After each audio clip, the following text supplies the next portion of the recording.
Y estamos en esta serie maravillosa llamada La Creación y Dios, donde hemos estado analizando los primeros dos versículos del Génesis. Como ven, ya llevamos como 5 conferencias y no hemos salido del versículo 1 y el versículo 2.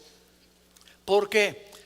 Bueno, esta serie vamos a tratar de analizar solamente no todo el libro del Génesis, porque ya alguna vez en el pasado lo pueden ustedes conseguir. Tenemos la grabación y las conferencias de casi 40 capítulos del libro del Génesis, versículo por versículo, con los patriarcas, la creación.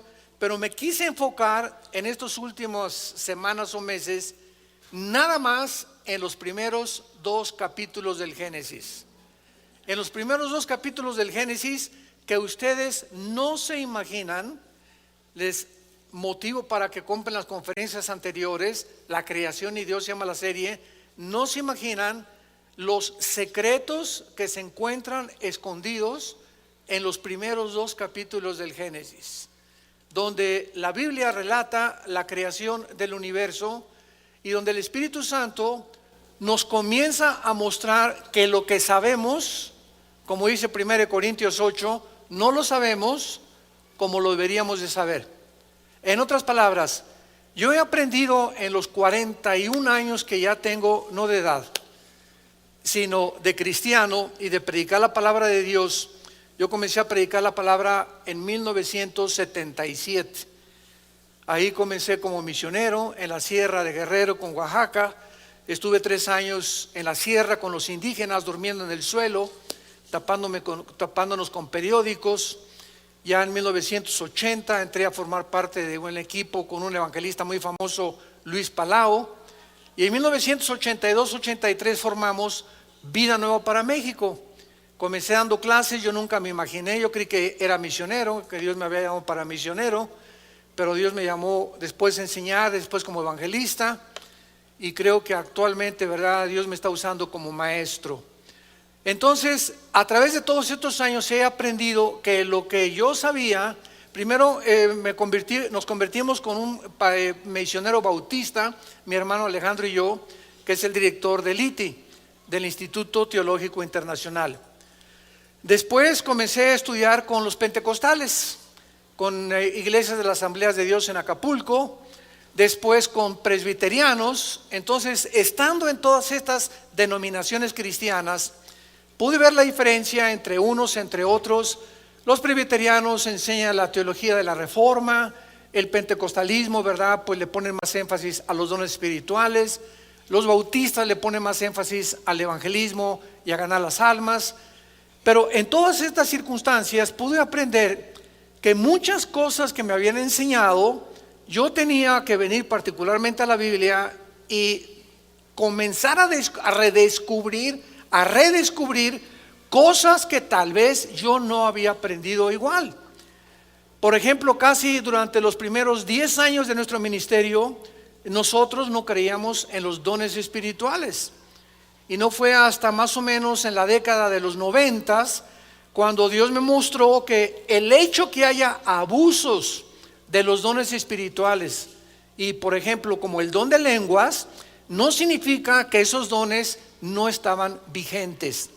Entonces yo agarré una aversión a los dones espirituales, porque en aquel tiempo a cualquier iglesia donde nosotros entrábamos, todo el mundo estaba hablando en lenguas y el pastor hablando en lenguas, cuando en 1 Corintios 14 se prohíbe en la iglesia el domingo hablar en lenguas, a menos que haya alguien que interprete y que sea por orden 1 o 2 o 3, pero no todos al mismo tiempo. Y eso a mí, ¿verdad?, pues me sacaba de onda.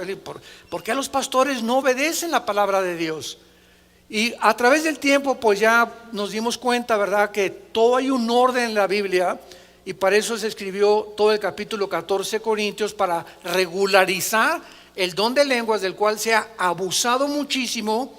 Y así comenzamos a descubrir tantas cosas que estaban en la Biblia, pero que necesitamos entender que mientras más pasa el tiempo y más caminas tú con Dios, más luz tenemos en la revelación. Ya no hay más revelación bíblica. La Biblia es un libro sellado, donde termina con Apocalipsis diciendo que nadie hay que agregarle ya nada. Dios ya no tiene nada que decirnos del infierno, del cielo, de los ángeles, de la vida, de la muerte, de la resurrección, más lo que está aquí. Entonces todo lo que Dios tenía que decirnos se encuentra aquí. Ya no hay tal cosa como que tengo una nueva revelación. Espérame, tienes una nueva iluminación de lo que ya está revelado, pero nuevas revelaciones ya no hay, porque la Biblia está completa. Y si pudiéramos decir que hay más revelaciones, pues nunca acabaríamos de llenar la Biblia. Como les dije hace algún tiempo a un grupo de pastores, si alguien me dice, hermano, es que tengo una nueva revelación, le dije, ponle Tercera de Pancho 3:1 y pégaselo a la Biblia, porque entonces a la Biblia le faltan capítulos. Si tú tienes nuevas revelaciones, es porque Dios sigue revelándonos cosas que le faltaron a la Biblia. Y la Biblia es un libro sellado y completo. Y hay de aquel, como dice Gálatas 1, que os anuncie un evangelio diferente que el que hemos recibido de los apóstoles, los cuales pusieron el fundamento de la palabra de Dios. Y así pasa cuando venimos a las profecías, cuando venimos al libro del Génesis. Yo también creía que el arrebatamiento era a la mitad de la tribulación, porque la Biblia dice que vamos a ser libres de la ira, y la ira comienza aparentemente a la mitad de la tribulación con la persecución del anticristo. Después modifiqué mi manera de pensar, y claro que ahora es inequívoco, ¿verdad?, la forma en la que la iglesia va a salir de la tribulación. Y no vamos a atravesar la tribulación, vamos a salir antes de los 7 años. Se llama el pretribulacionismo, porque está clarísimo con las profecías de Daniel. Entonces, cuando pones en la Biblia Ezequiel, Daniel, Zacarías, Apocalipsis, y armamos el rompecabezas completo, tenemos la visión de poder entender claramente, sin sacar algo de Daniel o algo del Apocalipsis y no tomar en cuenta las demás partes de la Biblia. Ahí es cuando se forman herejías. ¿Qué es una herejía? Es una verdad llevada al extremo, nada más. Es una verdad. O sea, las lenguas existen, pero llegó el momento que comenzaron a enseñar que si tú no hablabas en lenguas, no tenías el bautizo del Espíritu Santo. Eso es una herejía. ¿Por qué es una herejía? Porque si una persona recibe a Cristo y le falta algo, es una persona mocha. Es como un niño que nace y que te falta el páncreas, o naciste sin el hígado. Espérame, eres un fenómeno, no eres una persona completa. Entonces, cuando nacemos en Cristo, estamos completos, dice Colosenses capítulo 2, y no nos falta nada. Hemos sido convertidos, transformados, regenerados por el Espíritu Santo, ungidos con el Espíritu Santo y bautizados con el Espíritu Santo en el momento de la conversión. No nos falta nada más que crecer en la gracia y el conocimiento de Cristo y mantener esa llenura que viene después. Pero ya tenemos al Espíritu Santo, ya fuimos bautizados y unidos a Jesucristo, ya hemos sido ungidos y no hay otra unción. Acuérdense ustedes, en muchas iglesias, ¿verdad? ¿Cómo que otra unción más fresca? O sea, ya no hay más unciones. Dice 1 Juan capítulo 2, 21, que la unción que recibimos permanece en nosotros. Y esa unción, que es el Espíritu Santo, simplemente Él quiere más de nosotros, no nosotros más que de Él. Hay canciones que también dicen, Espíritu Santo, lléname, espérame tantito, te va a contestar. No, yo quiero que tú me pidas que yo pueda darme oportunidad de entrar a tu vida, quita más pecado de tu vida y te voy a llenar. No es a la sopa marucha, no es instantánea. Queremos más de ti, Señor, queremos más de ti, Señor. Él es el que quiere más de nosotros, no nosotros de Dios. Él está esperando que nosotros le abramos más campo en nuestra vida, más santidad en nuestra vida, para que Él pueda llenarnos más con su Espíritu. Entonces vemos que a través del tiempo vamos entendiendo muchas cosas. Y es igual con la oración. Comenzamos a orar y vamos a reunirnos a orar, hermanos. Y comienza un hermano, y el otro por acá y el otro por allá. Oye, cállense por favor todos. La Biblia dice que cuando alguien ora, nos pongamos de acuerdo en el que está orando. ¿Cómo ponemos de acuerdo si todos están orando al mismo tiempo? Pero son costumbres que entraron a la iglesia cristiana. Entonces, cuando hay una reunión de oración, no estamos todos, por acá, y sí, Señor, y no, por acá, Señor. Total que no me dejan ni orar. De tanto grito y de tanto sombrerazo, ¿verdad? Como decimos en mi pueblo. Entonces, cuando estamos orando, tiene que haber un orden y alguien lleva la oración y los demás nos ponemos de acuerdo en la persona que está dirigiendo la oración. Pero si oramos todos al mismo tiempo, ¿cómo podemos ponernos de acuerdo con el que está dirigiendo la oración? Y así pues hay tantas cosas y tantos defectos en la vida cristiana porque somos imperfectos. Pero mientras más pase el tiempo, más vamos teniendo más orden, conociendo mejor al Señor, la forma como las cosas deben de hacerse. Hay iglesias también, ¿verdad?, en las que yo llegaba y un hermano comenzaba a correr por todo el pasillo y vuelta. Pero yo le digo, oye, ¿hay un maratón aquí en la iglesia o qué, no? Y corriendo el hermano y quitándose el saco y otro girando como pirinola ahí a la mitad de los pasillos y aventando las cosas que él traía. Y espérame tantito. Dice la Biblia, hágase todo con orden, porque Dios es un Dios de orden. Y en esta iglesia parece el circo Ataide. Entonces, todas estas cosas que han entrado a la iglesia y que todavía en muchas iglesias siguen operando de esta manera, es por la ignorancia de la palabra de Dios. Nada más, porque no hay suficientes estudiantes ni personas que quieran buscar a Dios, porque Dios quiere que nosotros podamos conocerle y hacer las cosas de acuerdo a como Él las ha ordenado. Y si tú le das la oportunidad a Dios a través de tu vida y de tu comunión con Cristo todos los días, de que el Espíritu Santo hable a tu vida, vas a descubrir la verdad. Y ¿sabes una cosa? Vas a ser libre. El día que conozcas la verdad te hará libre. Libres de paganismo, de tradiciones, de falsas enseñanzas, de herejías, de cosas y costumbres que entran a las iglesias y que se aceptan como si fueran una verdad. Porque dice el dicho que cuando una mentira se repite 100 años, se acaba aceptando como una verdad. Muy bien. En el libro del Génesis, capítulo 1, el versículo 1 es el versículo más científico que hay, independientemente de los que vamos a ir descubriendo. En este estudio que hemos abordado acerca de Dios y la creación, estoy introduciendo la astrofísica,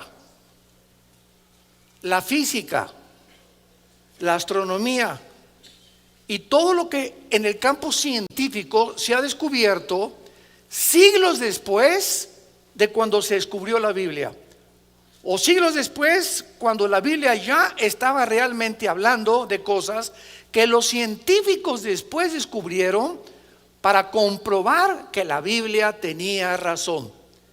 Y estas evidencias, por eso es tan linda esta serie, es para darles a todos ustedes jóvenes universitarios principalmente municiones, para que tengan información, porque el pueblo de Dios perece cuando no hay conocimiento. Y cuando no tenemos el conocimiento suficiente, tú entras a la universidad y te vas a encontrar con maestros ateos, humanistas, materialistas y evolucionistas. Y estudiantes y amigos que van a tratar de desviarte del camino, porque Satanás usa a nuestros amigos y casi siempre los más cercanos para tratarnos de desviar o envenenarnos o distorsionar el camino de la santidad, de la justicia y de la luz. Entonces, todo esto es para que ustedes puedan darse cuenta que no hay ningún sistema filosófico, ninguna ideología que la Biblia no haga pedazos. La Biblia destruye el pensamiento humano y las ideas humanas que a través de los siglos han prevalecido y a través de las cuales el mundo ha sido engañado precisamente por ignorar la verdad de Dios. La única verdad que existe en el universo es la verdad de Dios. Y esta verdad es la que nos hace libres. Esta verdad es la que nos muestra realmente el camino que debemos de caminar. Rápidamente, como un ejemplo, la famosa teoría de la evolución. Cuando Carlos Darwin la postula en su libro, el libro de las especies, él no afirma que venimos de los animales. Lee 2 o 3 veces más ese libro y te vas a dar cuenta que él simplemente está postulando, él está hipotetizando, él está filosofando y dice, puede que, chance y, no sé, no estoy seguro, pero estoy investigando allá en los Galápagos, ¿verdad? Cerca de Sudamérica, en unas islas, a ver si encuentro por qué a los pajaritos se les cambia el pico. Y una cosa es la microevolución y otra cosa es la macroevolución. Entonces se tomó como una verdad y se comenzó a enseñar en las escuelas y se sigue enseñando y se siguen sacando los científicos ateos lo que le llaman en inglés el fake news, o las noticias falsas que abundan en el internet. Y en CNN también, y en Fox News, y en todos los medios de comunicación, hay noticias que no son verdad, donde se dice verdad de que venimos de los animales y cómo somos el proceso de una evolución accidental o fortuita, lo cual la biología la contradice, la física la contradice con la primera y la segunda ley de la termodinámica, y la genética con el descubrimiento del ADN en 1954 hace pedazos la teoría de la evolución. Pero ¿por qué se sigue enseñando? Porque no tienen otra cosa que enseñar, porque ningún científico sabe cómo comenzó el universo. Ningún científico sabe quiénes somos, ni los elementos que forman el cuerpo humano. Porque dentro de nuestro conocimiento e investigación científica nunca descubriremos el origen del universo. Porque para que pueda ser científico, tiene que ser demostrativo. Los científicos observan el fenómeno, toman nota, apuntan, pero ellos no pueden penetrar mucho más allá de la metafísica o de lo que va más allá o trasciende lo que podemos observar con los 5 sentidos. ¿Me van siguiendo? Bueno, ojalá que no les salga humo por las orejas, ¿verdad? Pero sigan con mucho cuidado todo esto, porque esto es muy importante. Entonces, cuando venimos a la Biblia, encontramos la verdad. Y nos damos cuenta que la verdad está respaldada por la ciencia del siglo XXI. Y que cuando vemos la Biblia y penetramos en la Biblia, descubrimos tesoros que nos llenan de seguridad, de esperanza y poder decir como Pablo, yo sé en quién he creído. Y tú te puedes enfrentar a cualquier fórum científico de ateos, evolucionistas, materialistas, hedonistas, etcétera, etcétera, y no te van a derrumbar, porque tus convicciones son profundas, han hecho un fundamento en tu corazón. Has puesto un cimiento, como cuando una casa firme se levanta y el cimiento está firme. Yo recuerdo ahora que estaban haciendo este tren que no sé si lo van a continuar haciendo, el que viene desde México, que va a llegar aquí a Toluca. Cuando me puse a investigar, penetraron como 50 metros de profundidad las personas que estudiaron el subsuelo para poner las columnas donde el tren iba a pasar.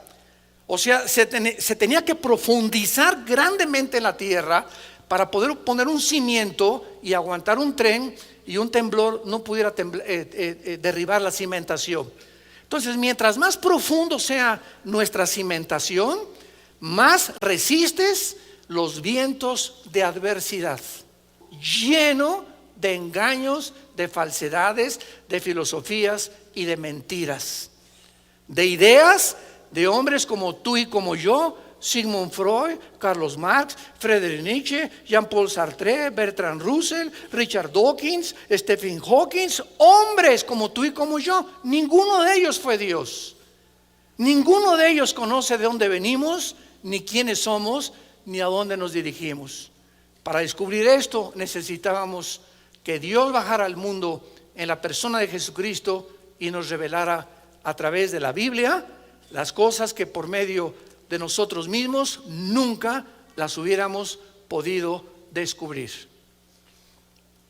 Actualmente vemos nosotros que la física comprueba el versículo 1 del Génesis. Escuchen esto.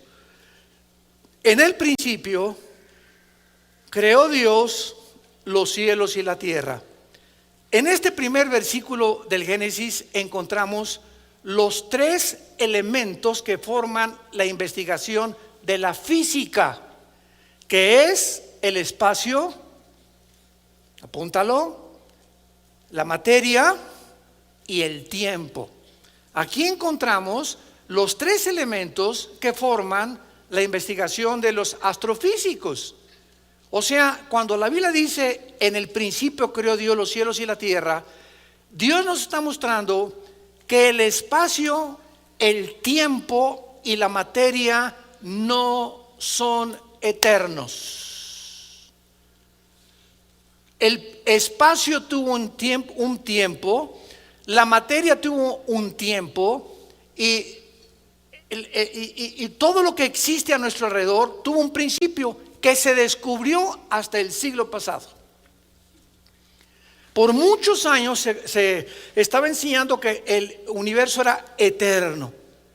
Y cuando dice la Biblia en el principio, hace 4500 años que se escribió el Génesis, aproximadamente, ya está mostrando que el tiempo, la materia y el espacio tuvieron un principio. Miren, por ejemplo, vamos rápidamente a Hebreos capítulo 1. Y miren lo que dice el escritor a los Hebreos con estas palabras que, aunadas al Génesis capítulo 1, vemos nosotros la impresionante consistencia y relación entre los libros de la Biblia. Dice Hebreos capítulo 1, versículos 10 al 12. Oh Señor, en el principio, otra vez, el autor de Hebreos, que escribió siglos después de Moisés, que escribió el Génesis, está completamente de acuerdo en lo que dice el Génesis. En el principio fundaste la tierra y los cielos son obra de tus manos. Ellos perecerán. ¿Qué está diciendo el libro de Hebreos? Que el universo, conforme a lo que los astrofísicos descubrieron y la astronomía descubrió, está en un proceso de decadencia.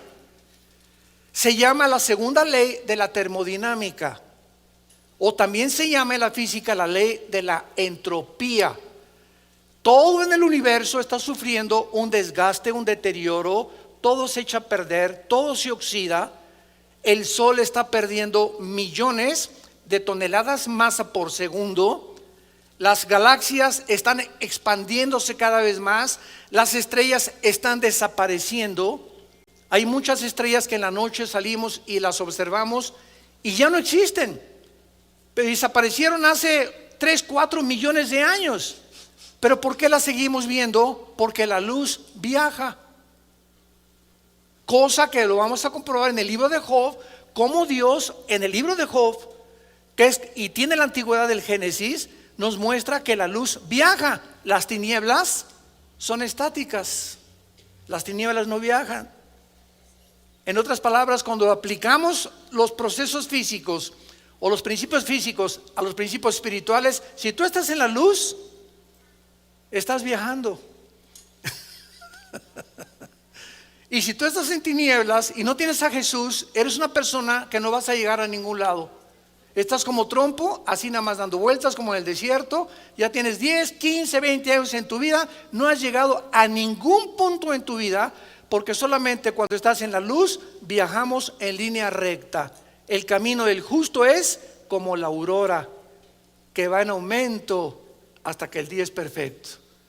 El justo, el cristiano, va y cada vez sabemos más, cada vez hay más luz, cada vez aprendemos más, cada día nos da gozo levantarnos en la mañana, y nuestra mente es llena con la palabra de Dios, con las sorpresas que Dios tiene para con nosotros. Nunca caemos en una rutina los cristianos, o por lo menos no deberíamos de caer, con tantas maravillas que Dios tiene para aquellos que le aman de corazón. Y dice el libro de los Hebreos: ellos perecerán, o sea el universo, mas tú permaneces. Y se envejecerán como una vestidura, como un vestido los envolverás y serán mudados, pero tú eres el mismo y tus años no acabarán. Ya el escritor de Hebreos hace 2000 años Y ya el libro del Génesis hace 4500 años establecían lo que se descubrió cuando se descubrieron la primera y la segunda ley de la termodinámica. Nada se crea ni se destruye y todo sufre un deterioro, una oxidación, todo se envejece, el universo está a punto de desaparecer. El universo es como un reloj que se le dio la cuerda y se le está acabando. Y lo estamos comprobando en el siglo XXI con la increíble avance de la tecnología moderna y también la ciencia. Muy bien. Y el tiempo, no saben cómo me encanta enseñar y me río, ¿verdad? Porque esto hace pedazos a los científicos, a los ateos, a los evolucionistas, a los materialistas, a los que se creen Pirration. ¿Saben ustedes que el tiempo no existe?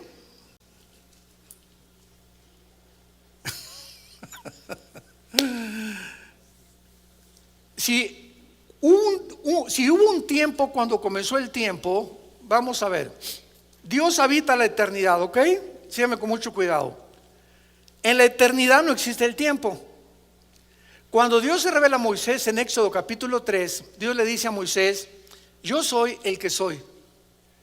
O sea, yo soy en el presente. Entonces, Dios es el Dios del presente. Si en la eternidad existiera el tiempo, pues hubo un tiempo que comenzó la eternidad.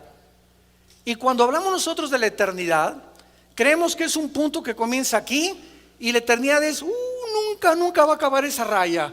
Pero no es la forma como la Biblia mide la eternidad. Es como la medimos nosotros. Porque si hay un punto donde decimos que aquí comenzó la eternidad y la eternidad es algo que continúa por los siglos de los siglos de los siglos, entonces la eternidad tuvo un principio. ¿De acuerdo? Pero la eternidad nunca ha tenido un principio ni ha tenido un fin. Dice en Isaías la Biblia que Dios habita la eternidad y con los quebrantados de corazón. Entonces Dios habitaba la eternidad y Dios es luz. En la eternidad no hay tiempo, en la eternidad no hay un principio. La eternidad es una dimensión completamente diferente que no hemos alcanzado a comprender. Síganme con mucho cuidado. Cuando Dios dice en el principio, Dios deja la eternidad y pone una dimensión nueva, que es la dimensión en la que tú y yo estamos viviendo, que es de 4 dimensiones. Nosotros estamos en un universo de 4 dimensiones, que es la altura, la profundidad, la anchura. Y en 1942, en el siglo pasado, un científico alemán que huyó a tiempo del nazismo, llamado Alberto Einstein, descubre con una fórmula que él postula, que es la E igual a mc al cuadrado. La energía es igual a la masa por la velocidad de la luz al cuadrado, el tiempo. Entonces, Alberto Einstein introduce lo que la Biblia decía, que el tiempo es relativo. De ahí viene la teoría de la relatividad de Alberto Einstein. ¿Qué quiere decir? Pongan atención. ¿Cuándo fue escrito Apocalipsis? Hace 2000 años. ¿Amén? ¿O no? Bueno, Apocalipsis fue escrito por el apóstol Juan hace 2000 años. ¿Tú ya habías nacido hace 2000 años? Ni yo tampoco. Juan viaja 2000 años en el tiempo y ve lo que ya sucedió, lo que no ha sucedido y lo que está por suceder. Les dije que les iba a salir humo. ¿No es precioso esto? La Biblia es el único libro de los billones de volúmenes que existen en el universo, en las librerías, hiperdimensional. Nadie se hubiera imaginado, ni se le hubiera ocurrido ni a Julio Verne, ni a los más grandes personas de ciencia ficción, de que esto pudiera ser una realidad. Entonces Juan hace 2000 años escribe algo que él vio al anticristo, los sellos, los juicios, el mar se convierte en sangre, las trompetas. Él lo estaba viendo que estaba sucediendo. Y Juan regresa otra vez 2000 años a su cuerpo y nos escribe algo que él vio, que cuando lo estaba viendo estaba sucediendo, que no ha sucedido y que está por suceder. Entonces nos damos cuenta que el tiempo no existe. El tiempo es relativo. El pasado puede estar en el presente en el futuro en el pasado. Y cuando comenzamos a divagar y a pensar en todas estas cosas, decimos: Dios mío, comienzo a entender ahora cómo los santos en la Biblia y los profetas en la Biblia los llevaste al futuro. Otros viajaron hacia el pasado, como Ezequiel. Ezequiel se encontraba preocupado. ¿Por qué, Señor, a Israel lo llevaste a la cautividad babilónica con el rey Nabucodonosor? Y ahí estaba Ezequiel en el capítulo 2 y 3 de Ezequiel, muy preocupado, y en el capítulo 8 y 9 de Ezequiel. ¿Y saben lo que hace Dios? Ezequiel estaba preguntándose por qué Dios castigó a Israel en la cautividad 70 años en Babilonia. ¿Saben lo que hace Dios? Dios saca a Ezequiel de su cuerpo, en su espíritu, y lo traslada al pasado. Y le dice Dios a Ezequiel, en el capítulo 8 y 9 de Ezequiel: quiero llevarte al pasado para que tú veas en el pasado lo que estaban haciendo los líderes de Israel y por qué los castigué. Y entonces Ezequiel escribe que los líderes de Israel y casi todos los varones de Israel tenían infectada la mente con pornografía.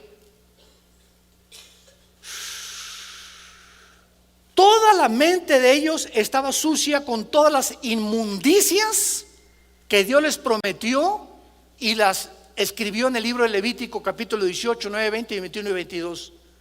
Sexo con los animales, sexo hombre con hombre, mujer con mujer, bestialismo, sadomasoquismo, etcétera, etcétera. Y dice Dios: esta es la razón por la cual los castigué. Y entonces ya Ezequiel regresa otra vez al tiempo donde él se encontraba y comienza a adquirir una visión mucho más amplia de por qué Dios es justo cuando Él envía juicios al mundo. Y es lo que los seres humanos no comprendemos en el siglo XXI. ¿Por qué mandó Dios un tsunami en Indonesia? Ay, hermano, y en el último tsunami de Indonesia se murieron el 45%, eran pequeñitos, eran niños menores de 10 años. ¿Qué Dios tan feo y tan falta de misericordia? Así pensamos los seres humanos. Y cuando comenzamos a investigar, nos damos cuenta que en Indonesia es uno de los países, es una isla de lo más pagano que existe, y que la prostitución, como en Singapur se comenzó a quitar, es donde más hay en el mundo. A esos niños que Dios se los llevó en el tsunami, fue un acto de misericordia, de llevárselos al cielo para que no crecieran y se prostituyeran. Fíjate cómo cuando cambias el foco y el vidrio para ver las cosas, te das cuenta que los pensamientos de Dios no son nuestros pensamientos. Pero por nuestra mente tan reducida que tenemos y nuestra falta de capacidad de entender que son más altos que nosotros, siempre nos ponemos de jueces de Dios. Si yo hubiera sido Dios, no hubiera permitido este accidente. Si yo hubiera sido Dios, espérame tantito, pero tú no eres más que un renacuajo con cerebro de caracol, hígado de pollo, y ya nos seguimos, ¿verdad? Comparados con Dios. En el principio creó Dios los cielos y la tierra, el tiempo, el espacio y la materia. La materia no se puede separar del espacio, ni el espacio se puede separar del tiempo. Son tres elementos indivisibles en la astrofísica y en la astronomía. Y eso es precisamente lo que Dios nos comienza a abrir el panorama para que comencemos a penetrar en el mundo invisible, espiritual, que nosotros no hemos podido conocer. Ahora, muy bien, el versículo 2 del Génesis describe un panorama completamente diferente al panorama de la tierra original. Y entre el versículo 1 y versículo 2 existen en la teología dos teorías o dos perspectivas. A mí me enseñaron, cuando comencé a estudiar teología hace algunos años, que el versículo 1 y el versículo 2 era la continuación de la creación de Dios, y que la tierra pues estaba descompuesta, desolada, y después ya Dios la compuso, y el primer día Dios dijo que sea la luz. Sin embargo, cuando comencé realmente a meterme en las raíces hebreas, en las palabras hebreas del versículo 1 y el versículo 2, descubrí que lo que me habían enseñado no se podía sustentar ni tampoco mantener, al ponerlo en una balanza, de decir que había continuado la creación de Dios, porque lo que descubrí y lo que la mayor parte ahora de los teólogos estamos de acuerdo es que entre el versículo 1 y el versículo 2 pasaron millones de años. Millones de años. Vamos por orden. En el principio nosotros no existíamos. ¿Quiénes fueron las primeras criaturas creadas por Dios antes que nosotros? Los ángeles, los serafines y los querubines. Los serafines son criaturas que, dice Isaías 6, están arriba del trono de Dios. Los querubines están alrededor de Dios, y en el arca del pacto se describen cuando Dios le dijo a Moisés que fundiera a los serafines, que los pusiera con alas, inclinando, viendo el propiciatorio, o sea, como guardianes de la santidad de Dios. Y los ángeles no son querubines, los ángeles no son serafines. La palabra malak, con K al final, que se usó para ángel, y angelus en el griego significa mensajeros. Entonces, los querubines no son mensajeros de Dios, ni los serafines. Ahí están con Dios en el tercer cielo. Y los ángeles son otras criaturas que son iguales a nosotros.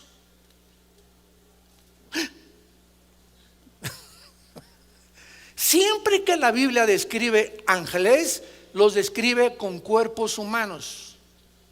Génesis capítulo 18, cuando llega Jehová o Dios en forma humana a visitar a Abraham y a Sara, lo acompañan dos ángeles.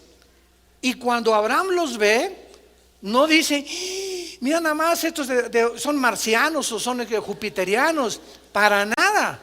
O sea, inmediatamente sintió en el espíritu que eran criaturas, ¿verdad?, divinas, y les hace de comer. Y estas criaturas, estos ángeles, al mismo tiempo que adquieren cuerpos humanos, cuando se materializan en sus cuerpos, que no son como los nosotros, pueden comer. Cuando resucitó Cristo, ¿con qué cuerpo resucitó? Con un cuerpo humano. Y ese cuerpo humano lo continúa manteniendo Cristo por toda la eternidad. Así se ve en Apocalipsis capítulo 5, el cordero que fue inmolado. Y en Daniel 7, cuando él entra a la presencia de Dios. Entonces, Cristo, cuando resucita con un cuerpo, ya no como el tuyo ni como el mío, sin sangre, sin los aparatos ni la anatomía que tenemos nosotros, Cristo comió pescado y comió miel. Le hicieron un guachinango al mojo de ajo rico. Me imagino ahí junto a la orilla del mar, ¿verdad? Entonces vemos que estos cuerpos, que son diferentes a nosotros, se pueden materializar y desmaterializar. Entonces los ángeles vienen a eso. Muy bien. Después lo vamos a ver, pero en Ezequiel capítulo 28 y en Isaías capítulo 14, versículo del 12 al 14, se describe la creación de Lucifer. La palabra Lucifer, que después se le agregó la palabra diablo y Satanás, significa el que porta la luz o el que lleva la luz, Luzbel en el original hebreo. Y ahí se describe que cuando Lucifer fue creado, en Ezequiel 28, fue creado en el huerto del Edén. Fue creado en este planeta. Isaías capítulo 14, el 12 al 14, lo confirma cuando dice que aquí en este planeta y desde aquí, de este mundo, Satanás planeó asaltar el tercer cielo, dar un pinochetazo al tercer cielo, un golpe de estado a Dios, hacerse como Dios, derrocar a Dios, y todo lo planeó desde este mundo cuando tú y yo no habíamos nacido todavía. Y dice en Isaías 14, el 12 al 14, subiré a través del cielo y de las estrellas. Las estrellas del cielo ya existían antes del primer día de recreación del planeta Tierra. Entonces, entre el versículo 1 y el versículo 2 estamos hablando de millones de años. Vamos a ponerlo así. En el principio, Dios creó los cielos, la tierra, y fueron millones de años donde existieron antes que nosotros. Job capítulo 38, Proverbios capítulo 8, Salmo 104, nos hablan todos estos pasajes de lo que pasó antes que nosotros. Repito, Job 38, Proverbios 8 y el Salmo 104. Y entonces llega el momento que se rebelan los ángeles contra Dios, guiados por Lucifer, y la tierra es sumergida en un juicio, en tinieblas. La tierra queda devastada, queda hecha un desierto, que es como se describe en el versículo 2. Y la tierra estaba desordenada y vacía, y ahí se usan dos palabras que por todo el Antiguo Testamento significan vanidad, vaciedad, desorden, estado caótico. Y en Isaías 45 la Biblia dice que Dios no creó la tierra tohu bohu. Tohu con H, bohu, que se tradujo desordenada y vacía. Dios no creó así la tierra. Y además, ya en el versículo 2 y 3 del Génesis, la tierra aparece cubierta de agua. Nunca van a encontrar ustedes en la Biblia cuando Dios creó la luz, ni tampoco el agua. Lo que Dios creó en el versículo 3 y 4 fueron las tinieblas, como lo confirma Isaías capítulo 45. ¿Están aprendiendo algo? Les dije que nos íbamos a bucear profundo, ¿verdad? Ya basta de la lechita, vamos a sumergirnos en la Biblia, las maravillas de la Biblia. Entonces, en el versículo 2 aparecen palabras que no tienen que ver nada con la creación original de la tierra. Entonces, en el principio pasaron millones de años y llegamos al principio cuando Dios comienza a recrear el mundo, a prepararlo para colocarnos a nosotros aquí en este mundo, después de lo que Satanás hizo con este mundo. ¿Y qué confirma que realmente lo que estamos diciendo es verdad? Porque en el versículo 2 aparecen las palabras tinieblas.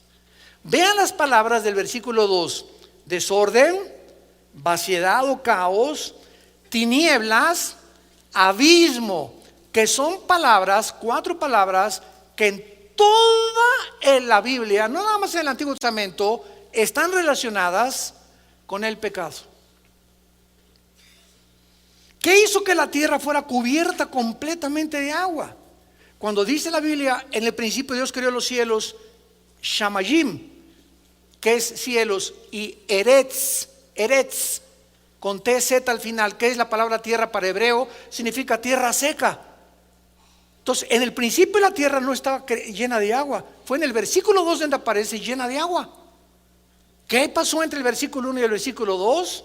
La caída de los ángeles, la creación de los ángeles y el juicio que Dios sumergió este planeta antes que nosotros fuéramos colocados para poder otra vez reconquistar lo que Satanás había destruido, y fuimos derrotados por él otra vez en el huerto del Edén. Y cuando Adán y Eva fueron colocados en el huerto del Edén, ahí estaba ya Hashash, que se tradujo en Génesis 3:1 la serpiente. Y esa palabra serpiente no es la palabra hebrea para reptil. O sea, esa serpiente de Génesis 3 no era un reptil, era un ser luminoso, que sabemos más adelante en Apocalipsis 12, la serpiente antigua que se llama Satanás. Muy bien, entonces vemos aquí claramente estas palabras: tohu bohu, desorden y vaciedad; tinieblas que estaban sobre el abismo. ¿Qué es el abismo? Es el centro de la tierra donde se encuentran ¿quiénes? No, los demonios. Pongan atención, en la Biblia se describen 3 prisiones en el centro de la tierra. Una es el infierno, que es la traducción de la palabra Sheol, que es Gena en el griego, y que está en el centro de la tierra. Cristo lo descubrió, lo describió, el infierno. En el infierno no hay demonios. En el infierno se encuentran todos los espíritus humanos que están esperando ser resucitados al final del milenio, Apocalipsis 20 del 11 al 15, en el juicio del gran trono blanco. Entonces, en el infierno no hay demonios. En el abismo está la prisión de los demonios. ¿Quiénes son los demonios? ¿Son ángeles? No. ¿Son ángeles caídos? Tampoco. Son criaturas sin cuerpo que en un juicio de Dios lo perdieron, y ahora sí que, como dicen en Guanajuato, son las almas en pena, o la llorona, o hijos de la llorona.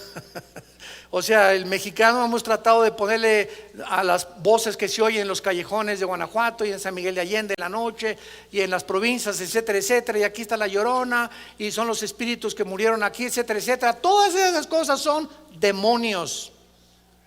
Cuando a alguien le hacen una limpia, los chamanes, en ese momento esa persona está trayendo demonios a su vida. Se llama brujería en la Biblia, Deuteronomio capítulo 18. Dios prohíbe las limpias, Dios prohíbe la bola de cristal, Dios prohíbe la adivinación, Dios prohíbe la comunicación con los muertos, el contacto con los muertos, el contacto con los espíritus. Todo esto pertenece a las tinieblas. Y si Dios es luz, 1 Juan 1, 5 al 8, y no hay ninguna tinieblas en él, ¿de dónde salieron las tinieblas del versículo 2? Entonces vamos a ver que mientras más juntamos y más escudriñamos y más estudiamos, descubrimos estas maravillas increíbles de Dios. Ahora vamos a ver esto en penúltimo lugar. Pongan muchísima atención en esto. ¿Cuántos cielos menciona la Biblia? El primer cielo, que es donde habita Dios, ¿correcto? El segundo cielo, que es el universo, y el tercer cielo de la atmósfera hacia abajo. Y esto lo menciona 2 Corintios 12 del 1 al 3. Pablo menciona a los 3 cielos. Y en Efesios 2 del 1 al 2 dice la Biblia que Satanás, que la palabra Satanás significa el enemigo, para que lo pongas en tu Biblia, o el adversario. Eso significa la palabra Satán. Y la palabra diabolos, que aparece hasta el Nuevo Testamento, significa el acusador, el que acusa a los hermanos. Pero su nombre es Lucifer.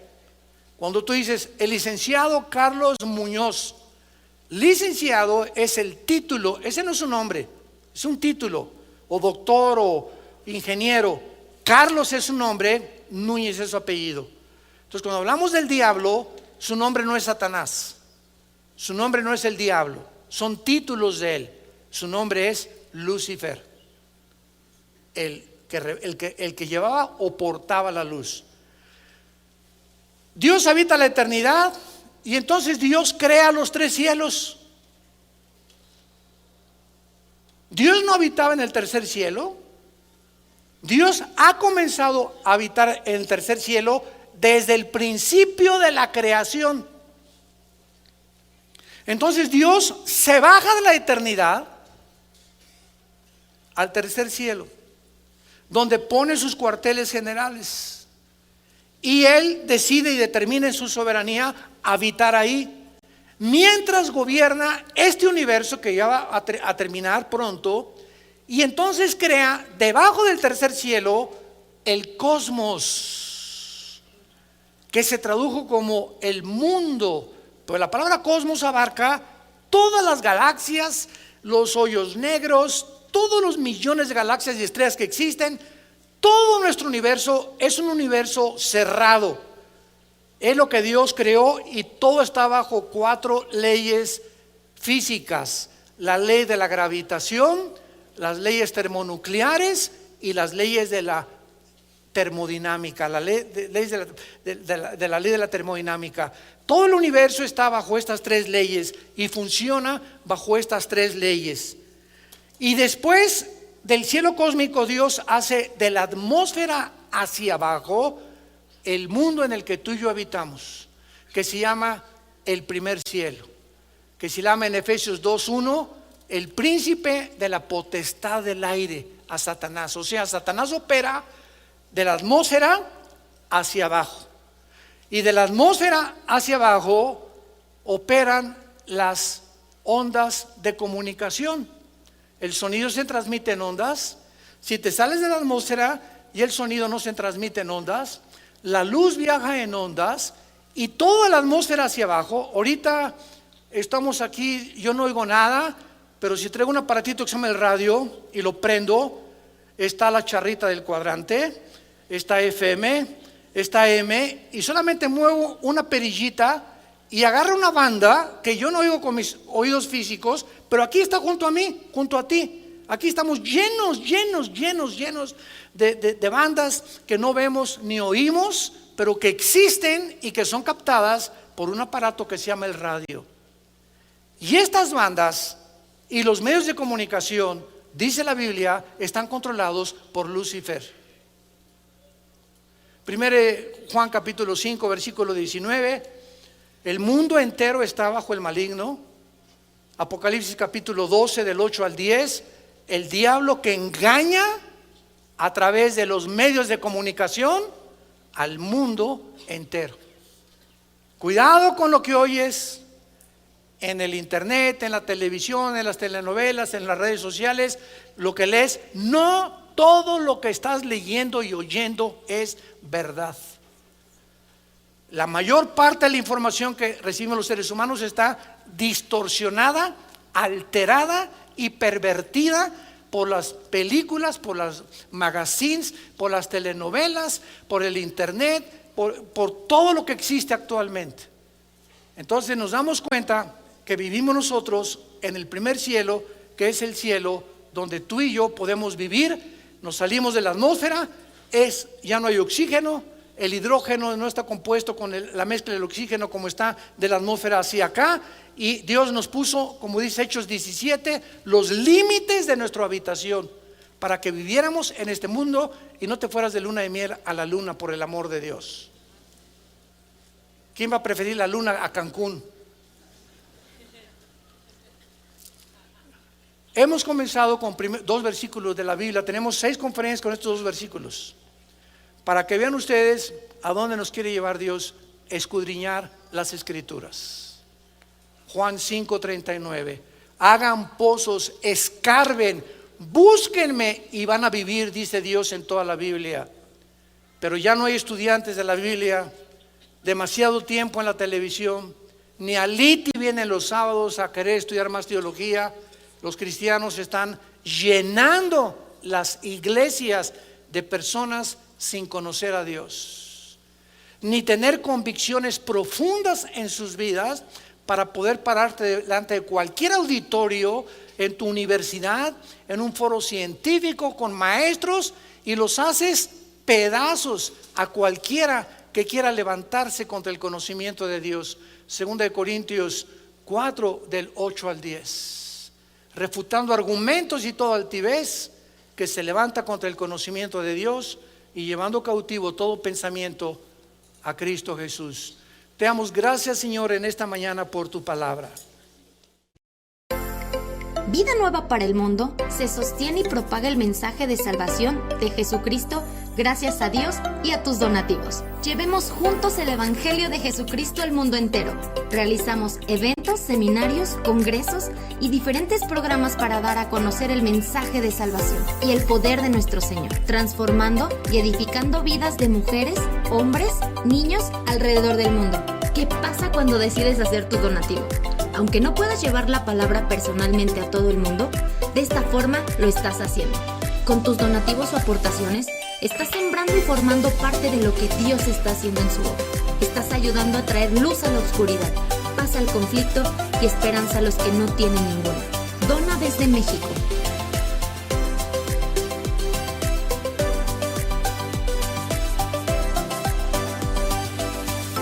Dona desde Estados Unidos.